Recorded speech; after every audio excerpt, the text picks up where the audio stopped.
Hello friends, welcome to Scooby's kitchen. आज हम आपको बनाना सिखाएंगे बनाना को छीलना। इसके लिए आपको जरूरत होगी एक अदद केला, लंबा सा।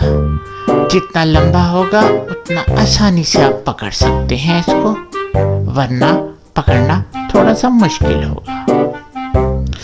सख्त केला आसान है, नरम केला फिस जाता है। अगर आप राइट हैंडेड हैं तो इसको अपने लेफ्ट हैंड में पकड़ें और राइट हैंड से छीलना है।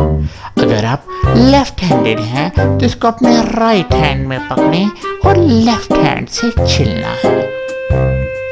ये थोड़ा सा जरूरी पार्ट है, इसको जरा ध्यान से केले को ऐसे पकड़ लें और फिर इसको ऊपर से यहाँ से ग्रिप में पकड़ें, वैसे जैसे किसी के बाल दबोचने हो वैसे इसको पकड़ें और फिर जोर से ऐसे करें।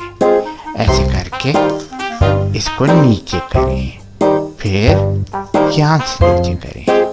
ये आधा छिला गया, अब इसको पूरा छिलना है। ऐसे करके थोड़ा मुश्किल है पकड़ना, लेकिन कोशिश कीजिएगा। और फिर ये देखिए, ये तो था केला छीलना। तो आप केला छिलें और हमें बताएं आपका केला छिलना कैसा रहा। अगर आपको केला छिलना अच्छा लगा हो तो आप इस वीडियो को जरूर सब्सक्राइब करें और लाइक भी करें और केला भी खाएं।